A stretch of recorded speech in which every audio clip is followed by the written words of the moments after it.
When I was younger, my parents knew there was something up with me when I favored listening to Led Zeppelin over Christina Aguilera.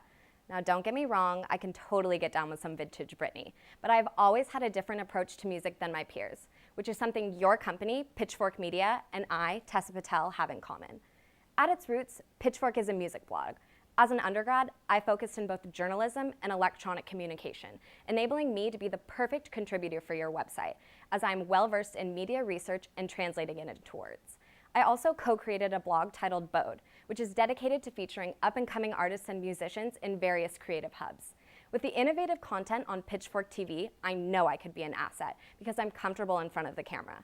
Believe it or not, I was in a Disney Channel original movie. I'm also very knowledgeable in music promotion and PR, as I worked for a music marketing company. But obviously, the music industry is all about networking, which is why my ability to schmooze will definitely come in handy. The bottom line is that music is my life, and I would climb the stairway to heaven to work for your company.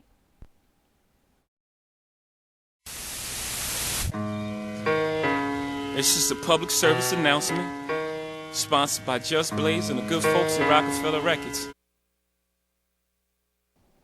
Look around you, and somewhere you can probably see a teen with headphones on, twitching. While they may appear to be going through an exorcism, they probably are just suffering from a new epidemic known as Skrillex mania. Skrillex mania is a lethal disease born of the dubstep producer Skrillex, who often sounds like metal going through a garbage disposal. Symptoms include a love of wearing bro tanks or often exclaiming, "Wait for the drop."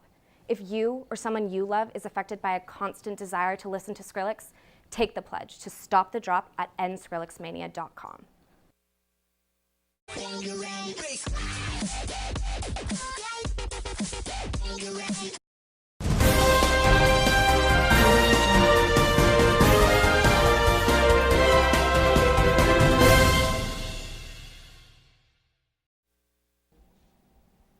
Hello, I'm Tessa Patel, and this is your Tech Buzz of the Day. Cristiano Ronaldo is not only powerful on the soccer field, but as a social media force as well. The Portuguese athlete was mentioned on Twitter 1.5 million times during the United States-Portugal game, 3 times more than his American rival, Clint Dempsey. Ronaldo's astonishing amount of mentions has contributed to an overall 459 million posts during the World Cup thus far, more than the Super Bowl, Sochi Olympics, and Academy Awards combined. September is right around the corner, so it is only a matter of time before Apple releases its latest and greatest iPhone model, which is apparently going to be bigger and badder than ever.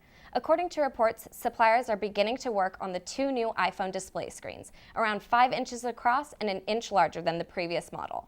But with a slew of other Apple products expected to be announced, only time will tell if the bigger screen is the real deal. One of these other Apple products, which has been rumored for years, is the Apple smartwatch. The Wall Street Journal has reported that a 2.5 unnamed rectangular screened watch will be released this October. With the potential to change the watch market, Apple truly has their hand, or their wrist, on the pulse of the tech future. I'm Tessa Patel. Thanks for watching Tech Buzz.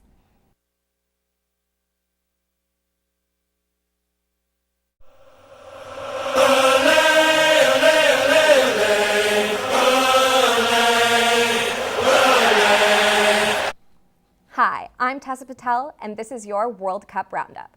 It looks as though Uruguay's Luis Suarez has taken another page out of Edward Cullen's handbook, as FIFA has officially charged the striker with biting Italian defender Giorgio Chiellini during the World Cup match. Suarez is no stranger to nibbling on his opponents, as this is the 3rd time he has sunk his teeth into a competitor. Although Uruguay managed to pull through with a lead over Italy, if found guilty of the assault, the team faces losing Suarez for at least 2 matches, up to a maximum of 24 months. In lighter World Cup news, Argentinian hero Lionel Messi gave his fans something to smile about, with not 1, but 2 goals in their triumphant game against Nigeria. His first goal came within the first 3 minutes, only to be immediately tied up with a goal from Ahmed Musa in the 4th minute. But with Messi's second goal and momentum in the second half, the team pulled ahead with a final score of 3-2. This marks Messi's 4th goal in 3 games, making him the top joint scorer of the tournament and the man of the match. I'm Tessa Patel. Thanks for watching World Cup Roundup.